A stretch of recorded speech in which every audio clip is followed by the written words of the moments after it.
একজন সাহাবীর কানে আওয়াজ আসছে, আপনার বাড়ির এলাকা গ্রামে পুরো আগুন লেগে সব পুড়ে যাচ্ছে। সাহাবী বলতেছেন, আল্লাহর জাতের কসম আমার ঘরে আগুন লাগে না।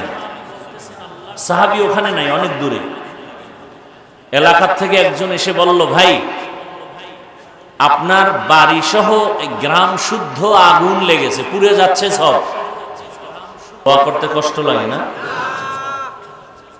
দীর্ঘ সময় উলামায়ে হযরত বয়ান করেছেন, বিশেষ করে আমাদের এই দক্ষিণবঙ্গের এক পরিচিত মুখ হযরতুল আল্লাম শাহ আতাউল্লাহ বুখারী দামাত বারাকাতুহু অত্যন্ত সাবলীল ভাষায় ঠান্ডা মাথায় কোরআন সুন্নাহর বয়ান করেন। আল্লাহ পাক তার ইলম ও হায়াতে বরকত বাড়ায় দেন। উলামায়ে কেরামদের কথাগুলো সহি তরিকায় উম্মাহকে আমল করার তৌফিক দান করেন। উলামায়ে কেরামের ইজ্জতকে আল্লাহ বেশি বেশি বাড়ায় দেন।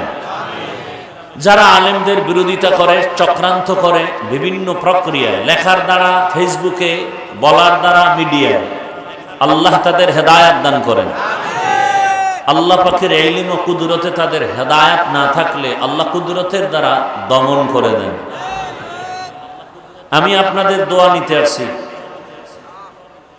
আর কিছুই না। দোয়া আমার জীবনের সব থেকে বড় পুঁজি। মানুষ নিজের প্রচেষ্টায় যতদূর অগ্রগামী হতে না পারে, দোয়ার মাধ্যমে সে সীমাহীন বন্ধ দরওয়াজার তালা খুলে অগ্রসর হতে পারে। আর দোয়া হুয়াল ইবাদাহ, দোয়া একটা স্বতন্ত্র ইবাদত। আমরা ইবাদত বলতে মনে করি তসবিহ হাতে নাও, পাগড়ি লাগাও, মসজিদে যাও, জিকির করো, তেলাওয়াত করো, নামাজ পড়ো, ইবাদত শেষ।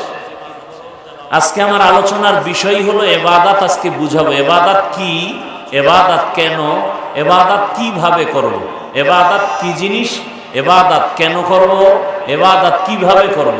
টোটাল আলোচনার এই তিনটা প্রশ্ন আমার মূল বিষয়। স্বতন্ত্র ইবাদতের একটা অংশ দোয়া।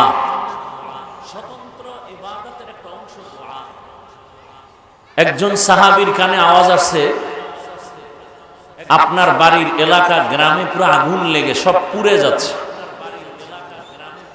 সাহাবী বলতেছেন, আল্লাহর জাতের কসম আমার ঘরে আগুন লাগে না। সাহাবী ওখানে নাই, অনেক দূরে। এলাকার থেকে একজন এসে বলল, ভাই আপনার বাড়ি সহ গ্রাম শুদ্ধ আগুন লেগেছে, পুড়ে যাচ্ছে সব।